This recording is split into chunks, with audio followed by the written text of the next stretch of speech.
So my lab, we have been over the last, I would say 7, 8 years, really get very excited about the possibility using human pluripotent stem cells, including both human embryonic stem cells as well as induced pluripotent stem cells, to build human embryo models and organ models as well. In fact, our goal is to develop phase 4 human embryo models or otherwise organ models, and especially for human embryo models, and try to drive their progressive development, passing different developmental milestones. I'm talking about implantation, gastrulation, allowing them to enter early organogenesis. Therefore, such embryo models and the organ models, they will be more phase 4 and useful for different applications. So for this audience, I guess I don't need to talk too much about the importance of human pluripotent stem cell research, but nonetheless, we're using human pluripotent stem cells and entering this field, synthetic embryology. The emergence of synthetic embryology has been driven by a few different factors. So we are always curious as a human being ourselves to understand the genesis of human being. But there are a lot of technical and ethical challenges, constraints in studying human development using human samples. We all understand that. There's also significant appreciation. There's interspecies divergence, and the human development is somewhat different from many animals that we have been using studying in the lab. There's also significant drive to reduce the animal use in the lab for whatever purposes. In fact, it's also fair to say that there will be never sufficient embryonic tissues, either from human or animals, needed for quantitative studies. And there are a lot of limitations of the existing models and tools. I'm talking about animal models. I'm also talking about models like organ on chip or organoids, if you're working with those models. So the recent advances and emergence of different technologies, including new stem cells, I'm talking about human stem cells, either embryonic stem cells, pluripotent stem cells, or otherwise totipotent stem cells, or actual embryonic stem cells, they really bring up the excitement using the stem cells as building blocks to build synthetic models. So here you can see that the goal of synthetic embryology, let me just put it this way, aims to construct models of the entire embryo or otherwise a significant portion of the embryo in a dish using stem cells. And we're hoping that synthetic embryology and building phase 4 models of human embryo and organs will be very useful for, well, guided by developmental principles as well as bioengineering tools. They will offer superior fidelity, usability, and efficiency, reproducibility, and scalability. So you can see I'm an engineer here. You don't see these terms in many biology talks, but nonetheless. Okay, so here I would like to give you a quick snapshot about what we are working on in my lab. In fact, you can see that, as I mentioned, we're focusing on early post-implantation development from implantation all the way to early organogenesis. We're building different type of models. So as you can see that from the cartoon here, and this is the zygote, and through development, and it's going to develop into a blastocyst, and soon it's going to implant into the uterus, trigger the early post-implantation development. And soon after, the next developmental milestone is the gastrulation. The pluripotent epiblast cell will undergo gastrulation, develop into 3 different germ layers, and importantly, each germ layer will be responsible for certain major organ development. So we understand that ectoderm will be responsible, for example, for neurotube development. So we have been building different models in the lab, and some of them have been published and have been very well recognized. The first one, as Ma mentioned, we have been known to be the lab working on amnion differentiation and how amnion triggered human gastrulation. This is what we call amnionic sac model, and we have published quite a few papers. I will even highlight the fact that this is the first 3D human embryo model from my group. But more recently, we have this unpublished work called human gastrulation model. And given the fact that it's not fully complete, the story, but we're very excited the fact that now we have this, I call 3D whole, more phase 4 human gastrulation model. You can see that we have the secondary yolk sac, and on the other side, we have the amniotic sac and the franking trilaminar disc-like structure. And again, for the sake of time, I'm not going to go into details to describe how we developed it. And so in my lab, we are taking 2 different approaches to push towards early organogenesis.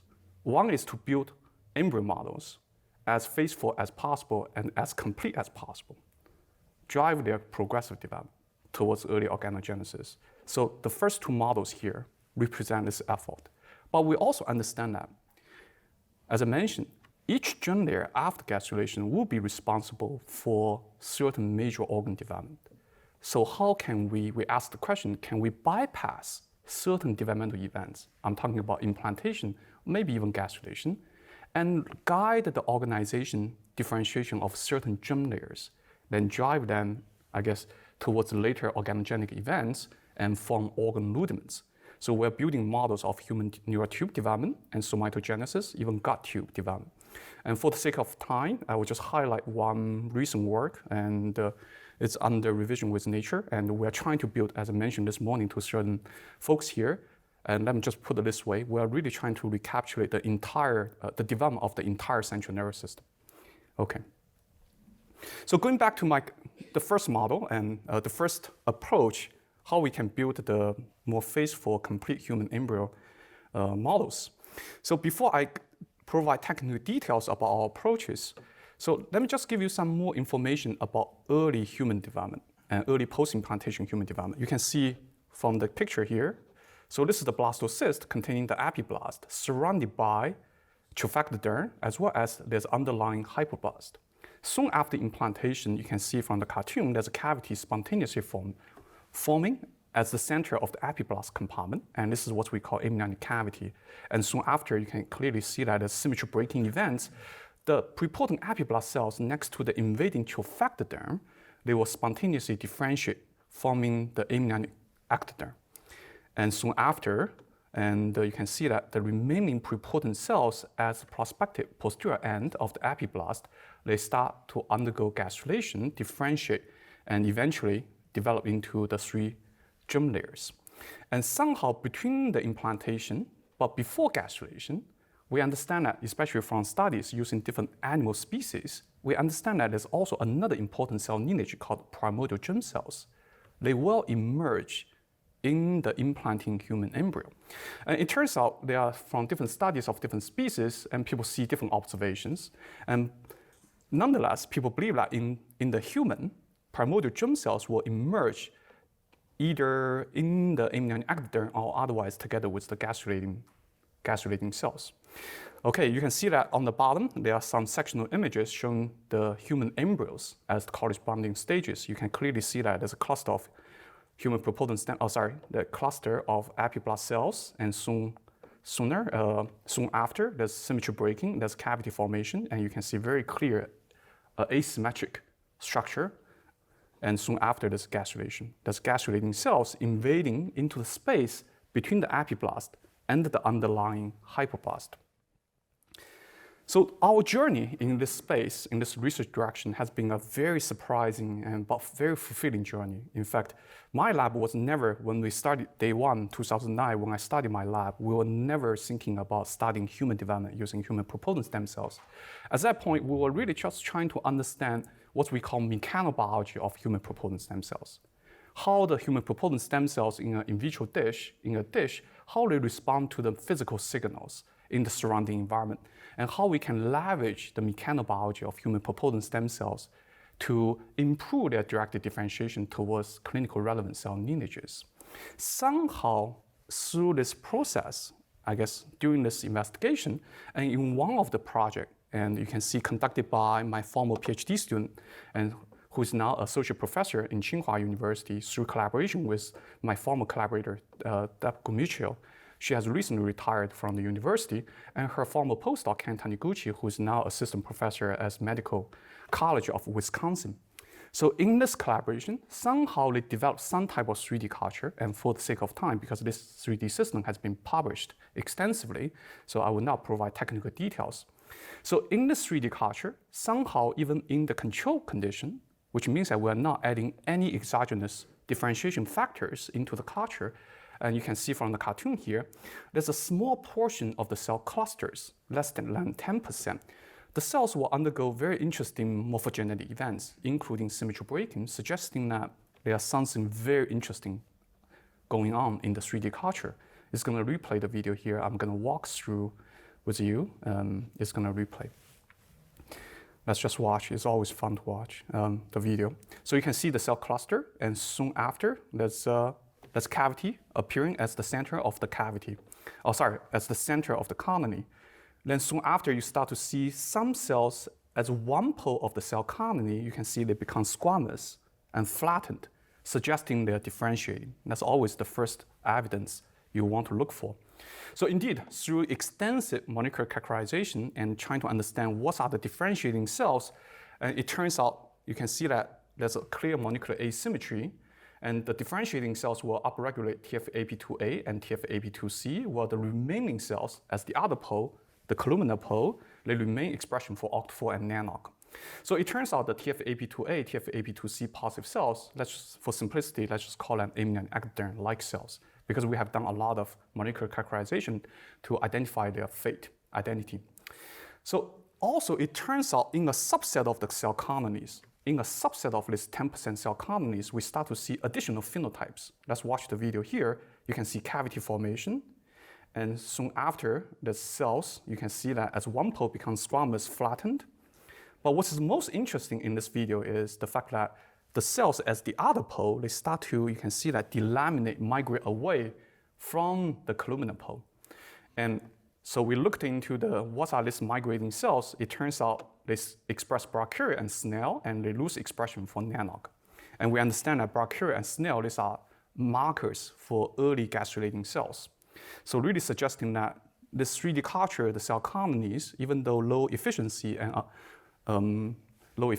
and they really exhibit phenotypes, I would say behaviors mimicking early human peri-implantation development.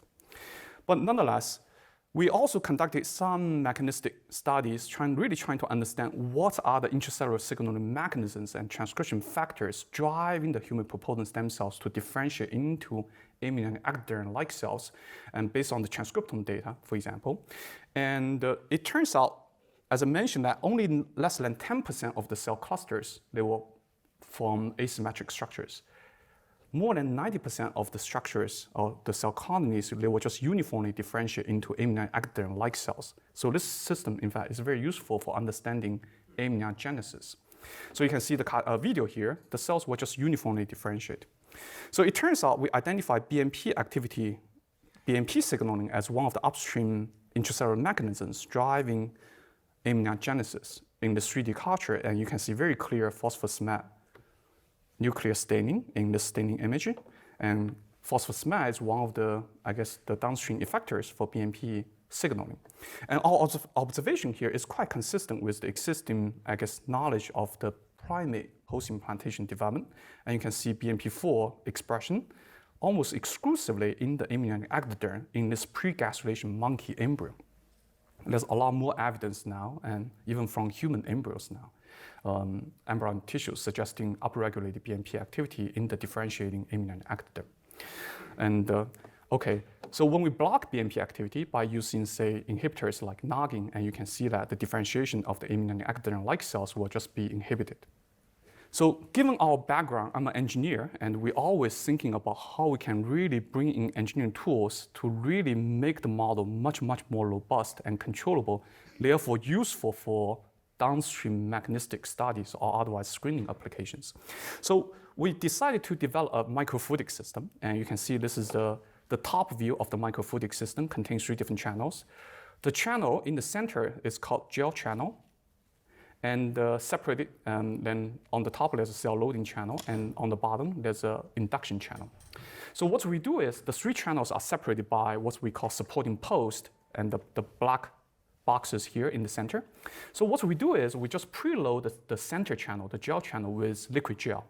And as you know, during gyration, there's a surface tension, and you can see from the cartoon schematic here, the gyration of the gel autonomously allow the gel to form concave gel pocket between the adjacent supporting post. So this really gives us some advantages in terms of how we can coax the cells to form initial cell colonies in prescribed locations within each microfluidic device. So following the cartoon here, you can see that we load the cells into the cell loading channel, and then what we do is we tilt the device 90 degrees for 5 to 10 minutes allow the cells to settle into each gel pocket by gravitational force. So afterwards, we gently flush out the remaining cells in the cell loading channel. So you can see from the cartoon, the cells form initial cell cluster. It also turns out, many of you might know, human pluripotent stem cells, they have this intrinsic luminogenic property. Once they form initial cell cluster, under suitable conditions, especially in 3D, for example, they form a lumen in the center, form a lumen. So you can see from the video here, this video captures synchronized development of 5 cell colonies in the same microfluidic device, and you can clearly see cavity formation in each cell colony. In this experiment, we're only using essential 6 and FGF2, and these are soluble factors, or I would say median condition, and just promoting the growth and I would say growth and survival of human pluripotent stem cells. So we are not providing any inductive signals to drive them to differentiate. So therefore, the stem cells will remain pluripotent. You can see very clear OCT4, NANOG, and SOX2 expressions in the cells. So for simplicity, let's just call them epiblast-like sac. All right. But the usefulness of this microfluidic system is the fact that now we can add exogenous inductive signals, differentiation factors, into different channels to control symmetry breaking, to control the progression of the development of these embryo-like structures. So what we do in the second set of experiment, as you can see from the schematic here, now we are adding BMP4 into the cell loading channel. So therefore, only the cells in each cell cluster directly exposed to BMP4 will upregulate BMP activity. That was the hypothesis. So indeed, it turns out this is a very effective strategy. The cells on the top, they will differentiate into amnion and ectoderm, as you can see from the cartoon. Once the cells, some cells start to differentiate, I guess initiate the differentiation, or I would say initiate the developmental program, they will start sending out signals to the adjacent cells to tell them, hey, you guys also need to develop further continuously. So you can see from the cartoon, indeed, it turns out the cells as the opposite pole, the pluripotent cells, they will also start to undergo gastrulation-like events. So here, the video going to replay. Let's just watch the video here first. Then I will go back to explain the staining results. You can see synchronized development of 5 cell colonies in a single microfluidic device, and you can clearly see cavity formation, and you can see the flattening and the flattening of the cells on the top. And soon after, the cells at the bottom, they just delaminate, migrate away because they are undergoing gastrulation. And they are undergoing EMT, in fact, absolute mesenchymal transition. So this the cell colonies before the cells delaminate from the bottom half. You can clearly see molecular asymmetry. Only the cells directly exposed to BMP4 will upregulate TFAP2A, while the remaining cells, they are positive for brachyury. And soon after, you can see that the brachyury positive cells will just delaminate from the bottom, and while the remaining, the cells on the top, they will be positive for IL-1 and GATA3. Again, IL-1 and GATA3, these are another 2 very good amnion and ectoderm-like cell markers. So I mentioned that there's a very important cell lineage post-implantation, but before gastrulation, and very interesting and very important cell type, in fact, primordial germ cells. Because primordial germ cells are precursor cells for sex cells, they have very significant interest to understand primordial germ cell development, and there are a lot of translational opportunities as well because people are interested in getting functional sex cells from pluripotent stem cells. But nonetheless, as I mentioned, in different animal species, primordial germ cell development, the origin of primordial germ cells has been significantly debated. So you can see in monkey, SOX17 and TFAP2C double positive cells, these are primordial germ cells, they emerge first in monkey in the amnion and ectoderm compartment, while in pig, as well as in mouse, in fact, you can see BLIMP1 and SOX17 double positive cells, they emerge together. In fact, they emerge together in the gastrulating cell population. So we decided to look into the presence or the emergence of primordial germ cell-like cells in our model, and by stem cells for TFAP2C and SOX17. And double positive cells, we do see double positive cells, and we see some very interesting dynamics as well. You wouldn't be surprised. And it turns out majority of the primordial germ cell-like cells, they emerge first in our model in the amnion and ectoderm compartment. Soon after, you can see that these double positive cells, they somehow accumulate as the junction between the amnion and ectoderm compartment and the epiblast-like compartment. And soon after, the primordial germ cell-like cells will just delaminate together with the gastrulating cells. So models are all useful, in fact. Well, I wouldn't say models are all useful. Some models are useful. I hope all models are useful. Okay, it turns out models, especially models when they are controllable and reproducible, they will be very, very useful tools for mechanistic studies. For example, I have been saying that I do think that the models developed from, for example, from my group, they will be very useful for studying cell-cell interactions. How cells talk to each other, control each other's development. Or otherwise, our models will be very useful for studying lineage development, to understand, for example, the origin of primordial germ cells. I'll show you some examples. So this first example here, we're trying to understand the role of amnion in human gastrulation. Why this is an important question? So let's just take a look at the gastrulation in mouse. It turns out gastrulation has been studied extensively. I'm sure many of you are developmental biologists here. Gastrulation has been extensively studied, but in mouse. We understand a lot more about mouse development than human development. So in mouse, we know that gastrulation involving very intricate interactions between the epiblast and the surrounding extraembryonic lineages. There's a wing signal, nodal, and BMP. Somehow, I guess, the interactions between the signals and drive the gastrulation in the epiblast. But we also know that now let's take a look at the human. Above human, on the dorsal pole, next to the epiblast, you have the amnion tissue. So we have no information about the effect of amnion in gastrulation, but from our studies, we know that there are some inductive effects. The presence of the amnion will drive the progressive development of the epiblast.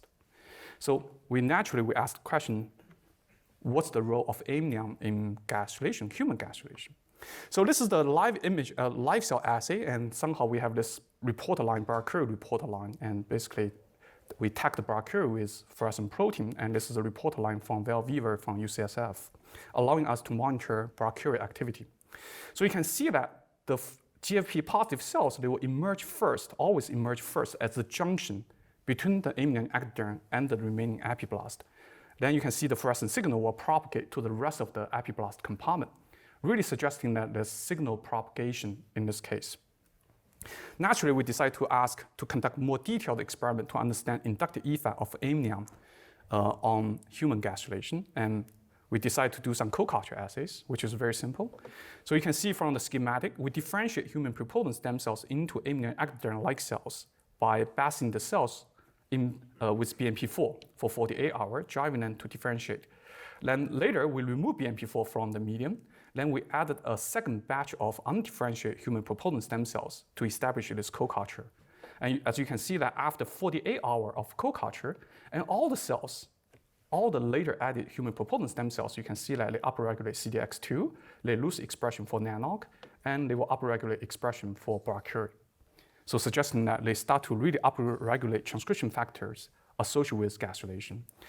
But somehow we understand that wing signaling is very important in gastrulation, and from animal studies, we decided to repeat the experiment, but now we are adding IWP2. You can see we are adding IWP2 into the co-culture, and so IWP2 is a specific inhibitor blocking wing secretion.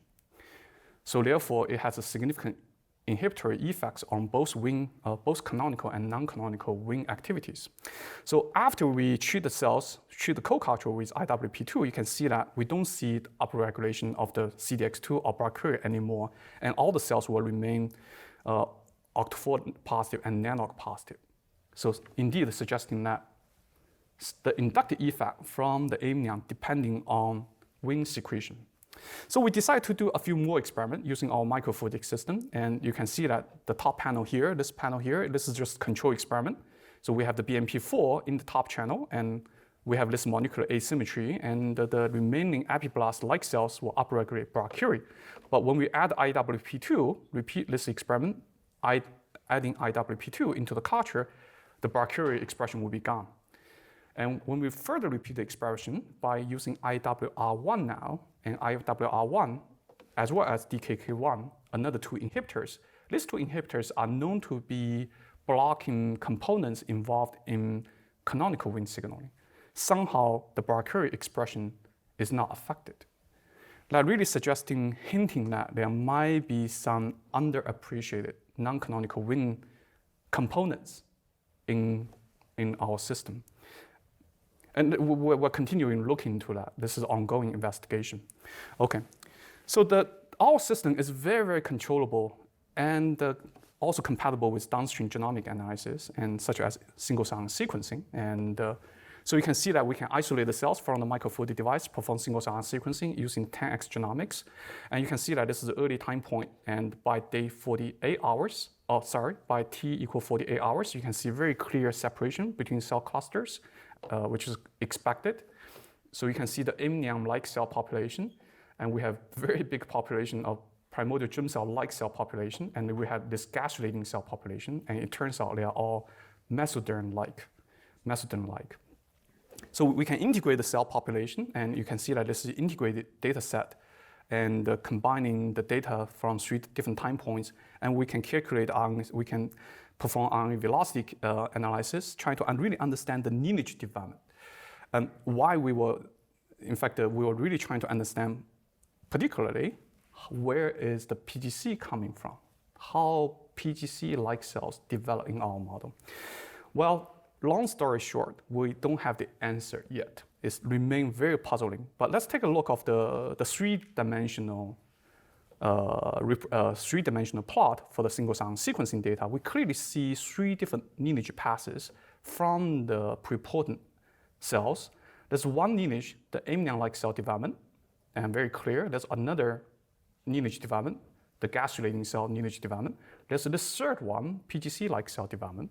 And it turns out there's a cluster, we believe that there's this nascent amnion-like cell cluster. You can see that as early time point.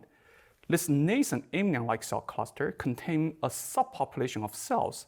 Somehow they will decide to differentiate into primordial germ cell-like cells.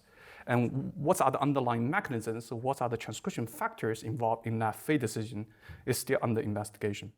The single-cell sequencing data, as you know, is quite powerful. It turns out it's also useful for us to understand cell-cell interactions in our model. And what we can do is we can use certain algorithms and analyze the single-cell sequencing data, especially different cell populations, what type of signaling ligands they express, what are the signaling receptors they express, then try to, decide what type of interactions they will have between different cell pairs. So you can see that for different signaling events, I'm talking about BMP, non-canonical wing, and noddle here, you can see, particularly for BMP and the non-canonical wing, almost all cell populations, they will secrete certain ligands, or otherwise at the same time they express receptors. So suggesting they both serving as resources for those signals. At the same time, they also receive those signals. But it turns out when we look into noddle, which is very, very interesting, only the gastrulating cells, the primary strict-like cells, these are the gastrulating cells, they are receiving the noddle signal. So suggesting that noddle signaling is very, very important for driving gastrulating cells, their development in our model. So therefore, we just knock out noddle, and very simple, and indeed that really basically block the gastrulation-like events in the epiblast compartment. And our observation here is not surprising. It turns out this observation, when people knock out noddle in mouse, that really affect gastrulation in the mouse. And this is one of the very successful early examples of the powerfulness of mouse genetics, really from one of the pioneers, in fact, in developmental biology, Elizabeth Robson. This paper published almost a few decades ago, again, showcased the powerfulness of mouse genetics. But now, hopefully, human genetics will be possible using human models. So I guess I understand that many people here are very interested to human trophoblast development. So we decided also to look into, there's a lot of debate and confusion and there's ongoing studies to thinking about human trophoblast development, amnion ectoderm development, how I think this is important. It's very important to really identify unique cell markers, unique markers that can help us to differentiate these two lineages.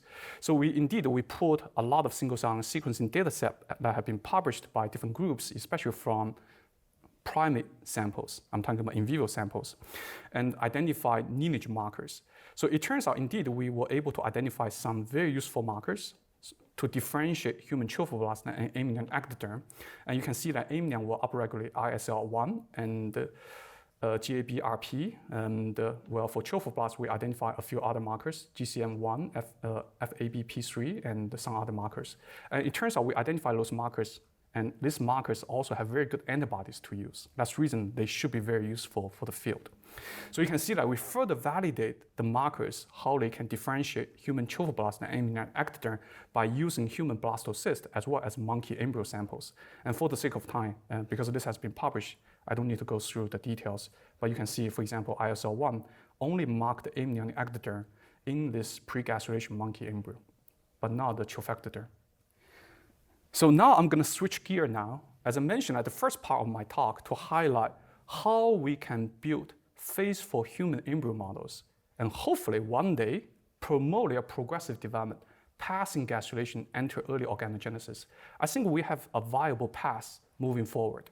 But now, of course, we all hope that eventually, maybe 5-10 years, we will get there to really see beating heart or something in a synthetic human embryo model.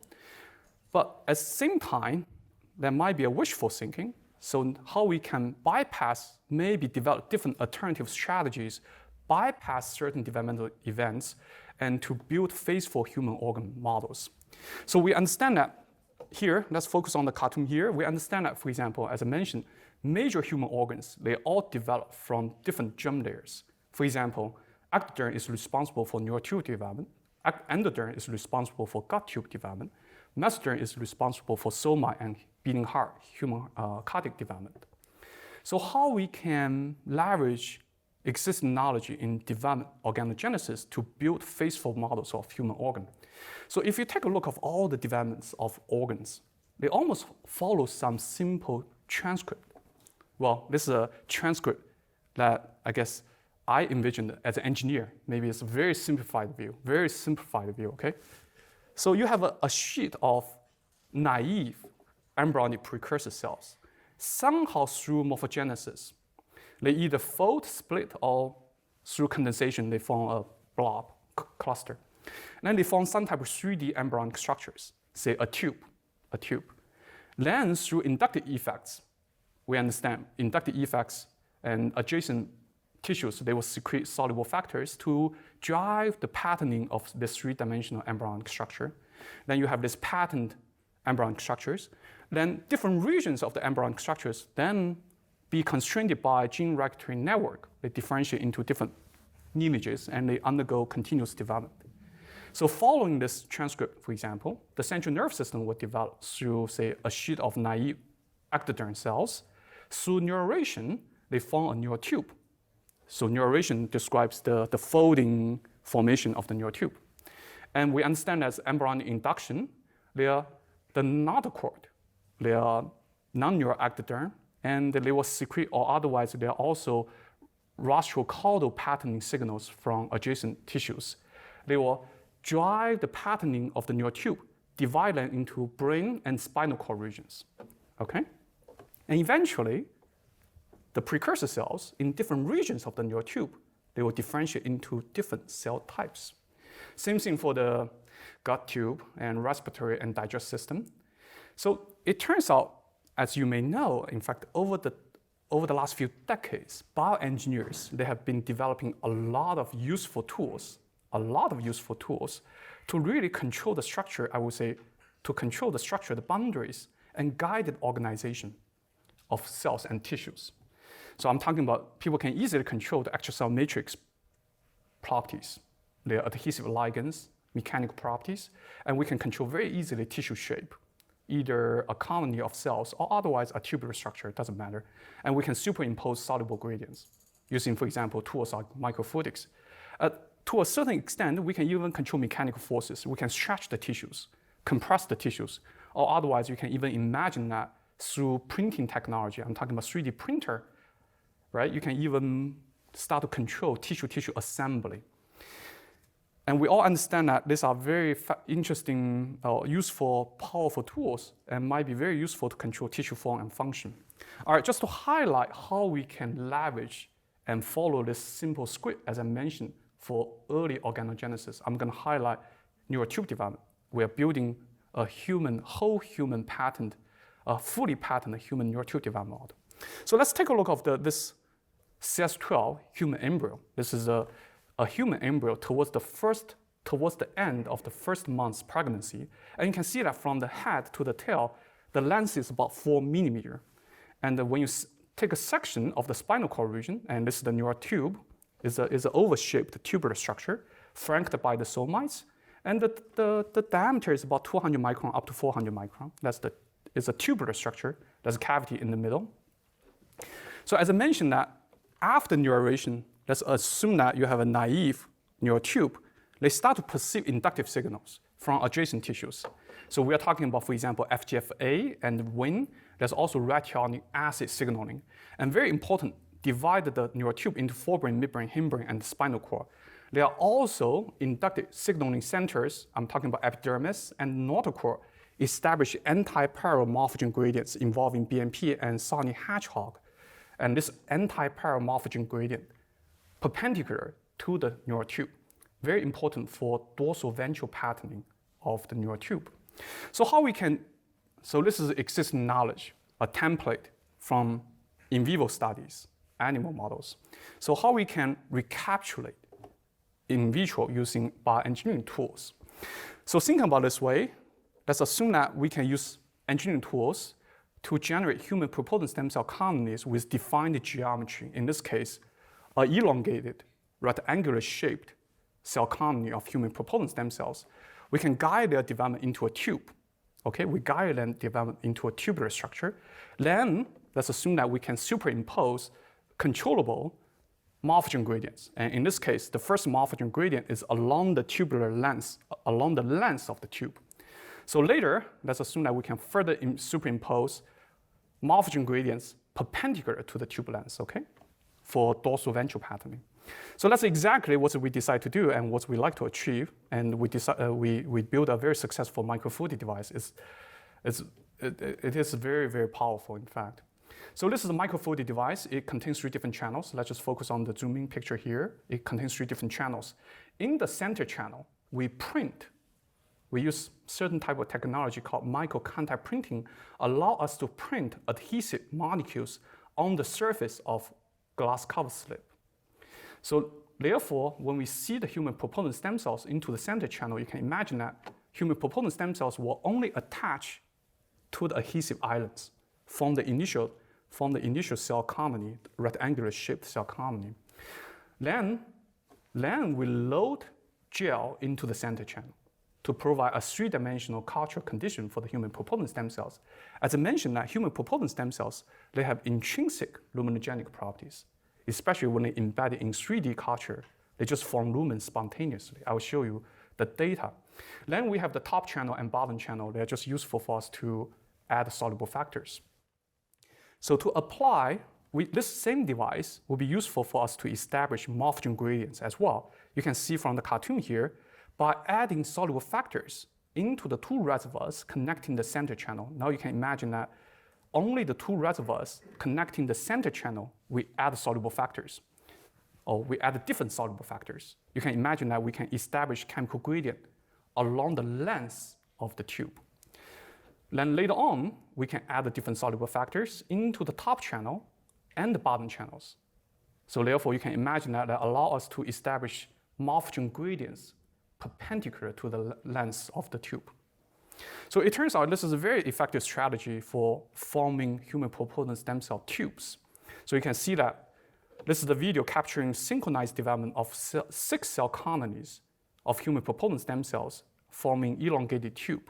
And you can clearly see that over time, at the beginning, there's small cavities forming along the length of the tube. Eventually, the cavities will fuse. And by day 4, day 5, there's an elongated single lumen along the entire length of the tube. All right. So what we do next is, then we, as I mentioned, that we can add soluble factors now. And in the first example here, we're adding DuSMAT inhibitors and into the left reservoir connecting the center channel. Then at the same time, we're adding chiron, FGFA, and rationic acid. Chiron is a Wnt activator. So to establish Wnt, FGFA, rationic acid morphogen gradients along the length of the tube. So we understand that, just to provide some background information, the patterning of the Neurotube is there are a lot of very useful canonical markers for example, rostral-caudal patterning of the Neurotube. We understand that OTX2 is a very good marker for forebrain and midbrain. There's also FGFA mark the midbrain hindbrain boundary, which is a very important secondary organizer called asmic organizer. And then we have Hox genes, very important patterning signals, or well, transcription factors to pattern hindbrain and spinal cord. Hox genes, okay, in the spinal cord and the hindbrain. Importantly, as the caudal end of the spinal cord, there's a very important bipotent cell population called the neuromastromal progenitor cells. Neuromastromal progenitor cells. I will touch on it later. So indeed, after a few days of rostral-caudal patterning, by using Wnt, FGFA, and rationic acid, you can clearly see patterned gene expression for OTX2 and Hox genes. OTX2 followed by HOXB1, HOXB4, and HOXC9. Very well patterned tissues. And this is another, I guess, stitched image highlight, I guess, uniform patterned gene expression for 6 different tissues from the same microfluidic device, okay, in the same microfluidic device. So as mentioned that rostral-caudal patterning leads to the development of very unique population called neuromastromal progenitor cells. This is a very interesting population because people believe that it's very important for caudal spinal cord development as well as for somite development. It's a very unique population, in fact. And there are very good markers for it. It turns out this population will upregulate markers associated with mesoderm. They express brachyury. They will also, at the same time, retain expression for SOX2, which is ectoderm marker. You can see this, indeed, when we stain the cells for these markers, SOX2, CDX2, and brachyury, we see a very unique triple positive population as the caudal end of the tube. And we even conducted live imaging, and by, again, leveraging the brachyury reporter line, and indeed, we see this transient emergence of this population. Now, in fact, we have ongoing project in my lab. We're developing a lineage reporter line tracing system and try to really monitor the progenies of this neuromastromal progenitor cells, how they contribute to the caudal spinal cord development. So really the powerfulness of this microfluidic device is not just for rostral-caudal patterning. In fact, we can further achieve dorsal ventral patterning as well for either brain region or otherwise spinal cord region. So what we do is, the reason why this is important, because we understand that dorsal ventral patterning of the Neurotube, they show distinct features in the brain and the spinal cord, which is rather it's easy to understand. For example, for the forebrain, if you just take sectional and forebrain, and this is very early development, okay? So the forebrain will be patterned into palline and subpalline regions. They are good markers. And in the spinal cord, we understand that when you section the DV patterning leads to patterned gene expression for very, very important transcription factors constrain their downstream development. And at the same time, there's also very important neural crest cells that will delaminate from the dorsal pole of the Neurotube.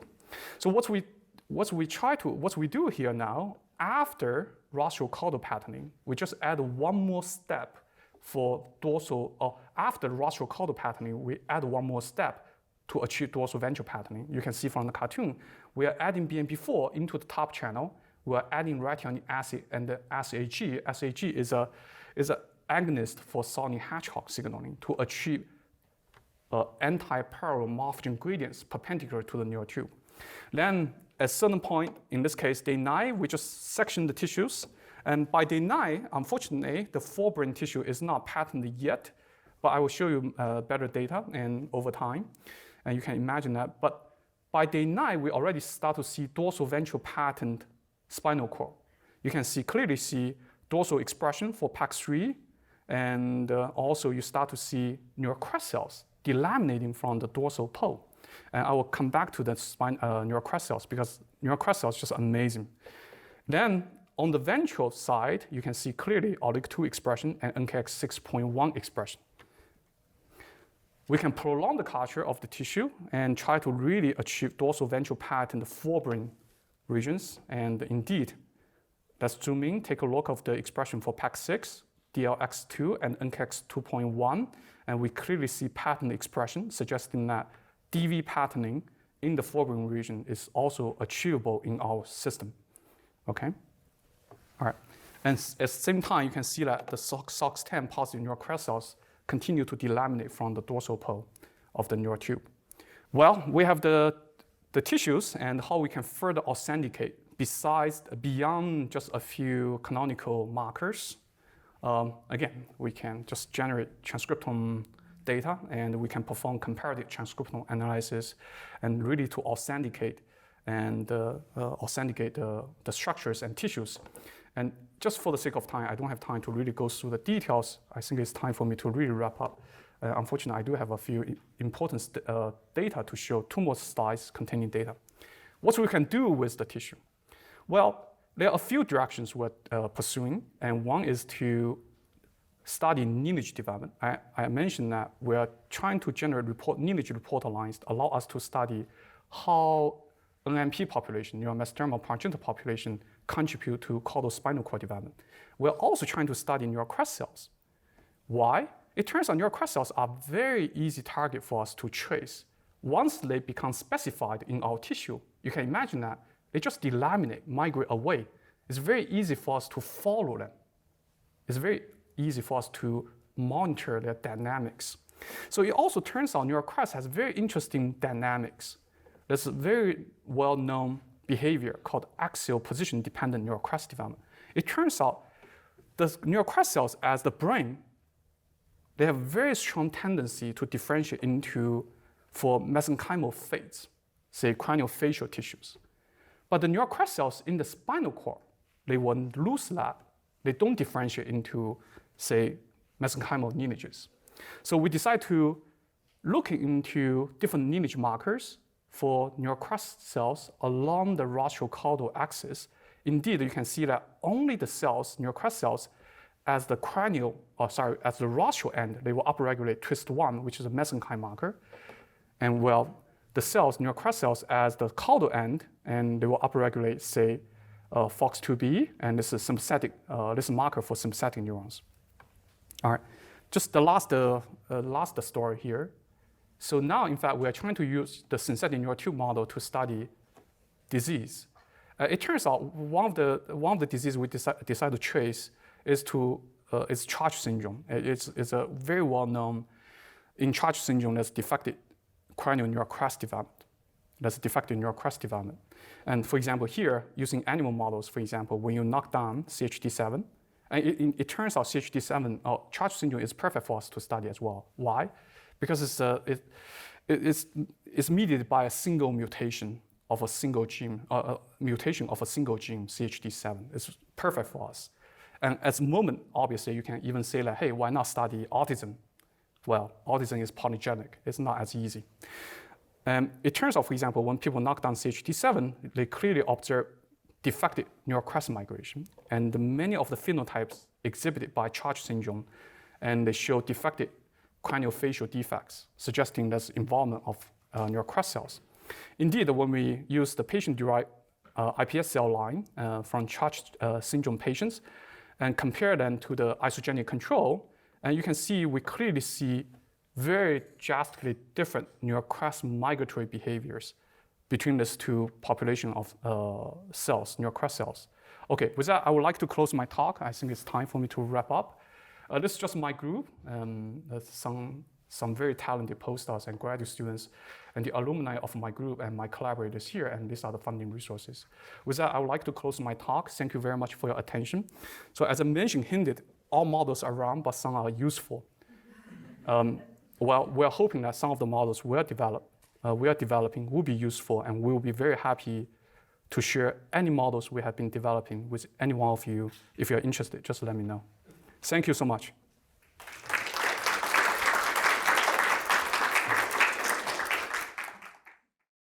Amen. Fantastic talk. and Alison Water here. I'm so sorry I can't meet with you later in the day, but people from my lab will be meeting with you. So this is a really beautiful work. I'm very interested on the recreation of the entire nervous system in your model. And one constraint that I see, it is the fact that you are using this chamber. So you show us that you can go through like 21 days. Can we push it further? Can we keep it for several months? Do we need to remove from the chamber for these things to continue to grow? And I imagine as a human model system, this would be quite large. So how do you envision that? Indeed, I forgot to mention that you can see, in fact, even from the cartoon here, in fact, at some point, like say we culture the tissues in the microfluidic environment in a chamber, confined chamber, up to say day 12, day 14, we do take them out, then embed them in gel Chek's droplet, and which is a very common method used for prolonged culture of brain organoids. So the beauty of this is, as you can imagine, that the patterning can be achieved in the patterning after early neural patterning. I guess once that can be achieved within a certain period of time, and that would be only needed for a certain period of time, those morphogen signals. Indeed, we can take the tissue out from the microfluidic device, prolong their culture, and for downstream, say, neurogenesis, for example. And yeah, it's very durable. That's what we are working on right now.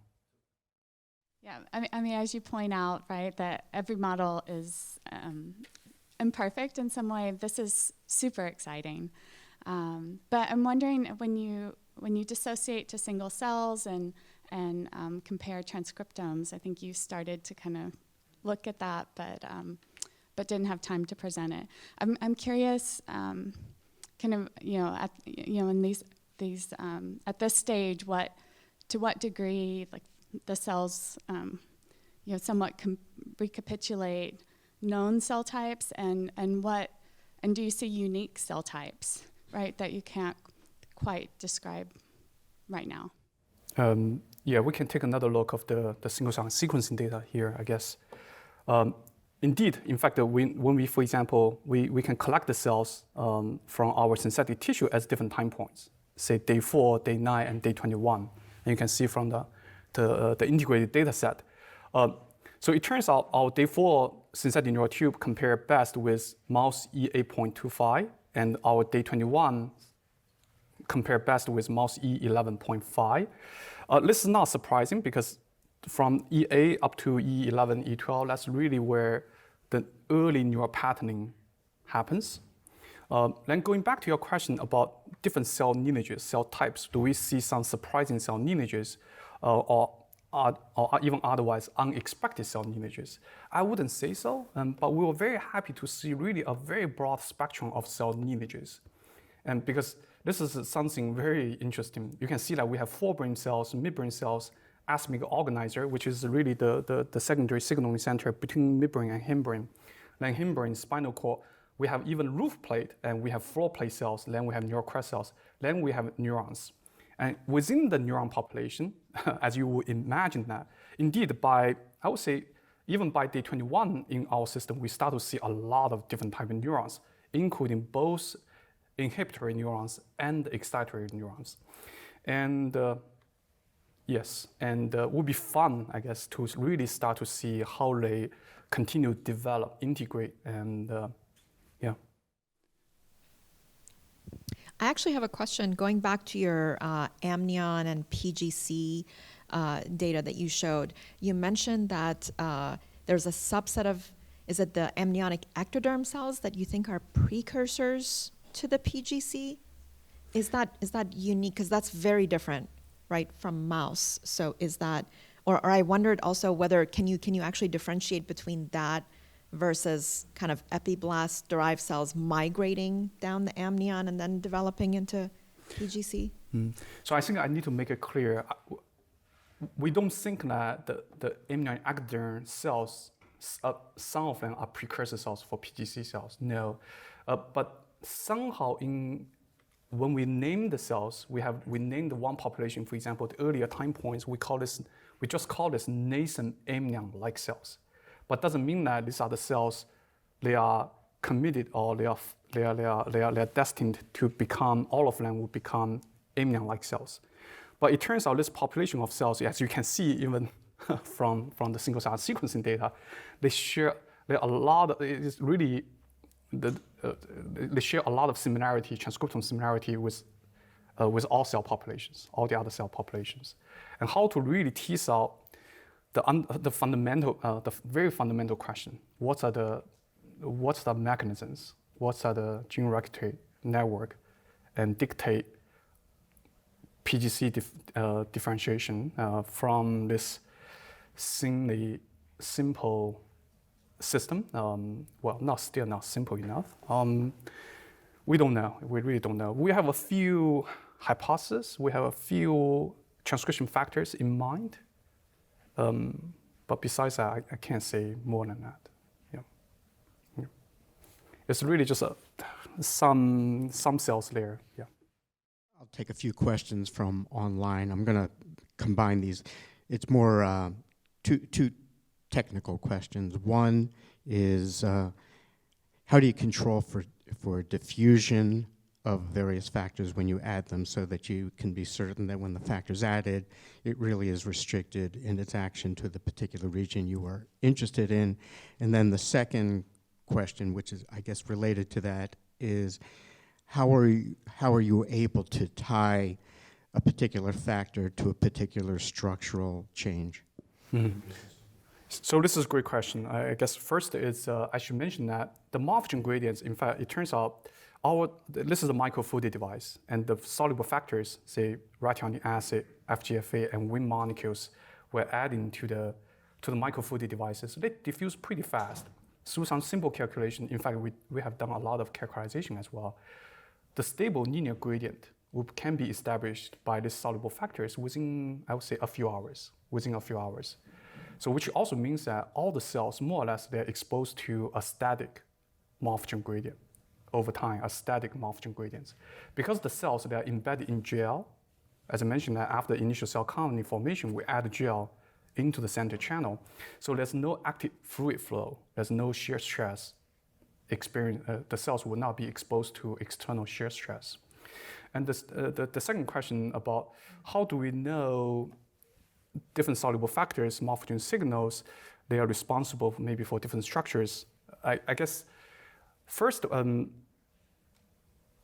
the reason we choose these different molecules is based on in vivo knowledge. People know that, say, FGFA, Wnt, rationic acid, they are all very important as this in vivo context for, say, rostral-caudal patterning, where BMP and the Sony Hatchall, they're very important for DV patterning, dorsal-ventral patterning. So that's the reason we decided on these factors. Does that mean that these factors really represent the complexity in vivo? I doubt about it, and I wouldn't say so. Yeah, but there's room, I guess you can even argue that there might be room for further optimization depending on the questions you want to ask. Let me put it this way, why this is important. Because at this point, you can see that the caudal end of our system, the spinal cord region, really only express HOXC9. That's not really the most caudal end you can think about. There's a lot of, say, HOX10, HOX13 genes. We are not detecting them at the moment. So how we can optimize the structures and soluble factor gradients to achieve further caudal regions. That's another, that's ongoing optimization, I guess, project that can be pursued.